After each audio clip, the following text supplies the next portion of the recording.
രാവിലെ തന്നെ അപ്പുറത്തെ വീട്ടിൽ രമണി ചേച്ചി നമുക്ക് റംബൂട്ടാനെ കൊണ്ടുവന്നെ. ഇത് ആളുടെ വീട്ടിൽ ഉണ്ടായതാട്ടാ. സാധാരണ ഞാൻ എല്ലാ കൊല്ലം റംബൂട്ടാൻ കുറെ കഴിക്കാറുണ്ടാ. ഈ പ്രാവശ്യം അങ്ങനെ അധികം കഴിച്ചിട്ടൊന്നുമില്ല. എന്നിട്ട് ആള് കുറെ നേരം വർത്താനൊക്കെ പറഞ്ഞിട്ടാ പോയത്. ഇവനാണ് ഈ രാവിലെ നേരത്തെ എനിക്കും ചെയ്തു തന്നിട്ട് പുള്ളി ഭയങ്കര കരച്ചില്. എന്നിട്ട് ഇക്കാണ് ഇവന്റെ കരച്ചിൽ മാറ്റി ഇവനെ എടുത്തോണ്ട് കിടക്കുവാട്ടാ. ആൾക്ക് പിന്നെ ഒരാളൊക്കെ തീർന്ന പിന്നെ വേറെ ഒന്നും വേണ്ട. പിന്നെ കുറച്ച് കഴിഞ്ഞ് ഉമ്മച്ചിയുടെ ഇത്തിയാണ് ഇത്തി കൂടി വന്നിട്ടുണ്ടായിരുന്നുട്ടാ. സായന്റെയും ജമീലമ്മച്ചിയും ഞങ്ങള് വീട്ടിലേക്ക് വന്നിട്ട് കുഞ്ഞാവനെ കാണാൻ വന്നാട്ട് ഇവര്. എന്ത് വിശേഷം ഉണ്ടെങ്കിലും ആദ്യം ഓടിയെത്തോട്ട് ഇവര്. എന്നോടൊക്കെ ഭയങ്കര സ്നേഹ. എപ്പൊ വീട്ടിൽ വന്നാലും നമുക്ക് എന്തെങ്കിലും ഒരു തിന്നാൻ മേടിച്ചോണ്ട് വരും കേട്ടോ. അവര് വരുമ്പോ ചൂട് ബജ്ജിയൊക്കെ വാങ്ങിച്ചോണ്ട് വരും കേട്ടാ.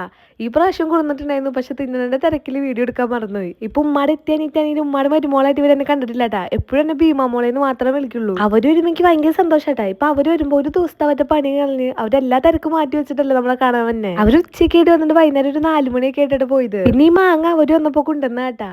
നല്ല മധുരമുള്ള മാങ്ങയായിരുന്നു. പിന്നെ ഉമ്മാക്കാണെങ്കിൽ അവിടെ അങ്ങോട്ട് പഴുത്ത ചക്ക കിട്ടിട്ട്. അപ്പൊ ആളാണെങ്കിൽ ചക്കട ഉണ്ടാക്കാൻ വേണ്ടി ഇത് മാറ്റി വെച്ചേക്കാട്ടാ. രാത്രിയൊക്കെ ആയിപ്പിക്കും നമ്മുടെ മീനൊക്കെ പൊതിച്ച് ചോറ് കഴിക്കാനുള്ള പരിപാടിയിലാട്ടാ. ഞാൻ പറഞ്ഞിട്ടില്ല കാക്ക കൊഴുവറുത്ത് ഭയങ്കര ഇഷ്ടമാണ്. അപ്പൊ ഇവിടെ എപ്പം മീൻ വാങ്ങിച്ചാലും കൊഴുവായിട്ടാ മിക്കതും മേടിക്കണത്. അങ്ങനെ ഞങ്ങൾ ഫുഡ് അടി കഴിഞ്ഞിരിക്കുന്നു കേട്ടോ. അപ്പോഴോർത്തൊക്കെ വൈകുന്നേരം വന്നപ്പോ ഈ ചോളം കൊണ്ടുവന്ന അരി. എന്നിട്ട് ഞാൻ എനിക്ക് കൊണ്ട് ചോളം പൊട്ടിക്കാൻ പോയിട്ട്. അപ്പൊ ഞാൻ അടുത്ത് പറയുന്നു ഇത് പൊട്ടില്ല, ഞാൻ ഇങ്ങനത്തെ ചോളം ഞാൻ പൊട്ടിച്ചിട്ടില്ലേ, ഞാനൊരു 10 രൂപയുടെ പാക്കറ്റ് ഇല്ലേ എല്ലാം കൂടെ മിക്സ് ആയിട്ട് വന്നത് മാത്രമായിട്ട് ഞാൻ മേടിച്ച് പൊട്ടിച്ചിട്ടുള്ളൂ. അപ്പൊ ഇത് പൊട്ടൂന്ന് എനിക്ക് അറിയില്ലായിരുന്നു. അപ്പൊ ഇക്കാലത്ത് ഞാൻ പറഞ്ഞു ഇത് പൊട്ടില്ല, ഇത് പൊട്ടണമെങ്കിൽ മെഷീൻ വേണമെന്നൊക്കെ പറയും. അപ്പൊ ആള് നിനക്ക് ഞാൻ കാണിച്ചു തരാൻ പൊട്ടണേന്ന് പറഞ്ഞ് എന്നെ വിളിച്ചു പറഞ്ഞ് ആള് പൊട്ടിച്ച് കാണിച്ചു തന്നെയായിട്ടത്.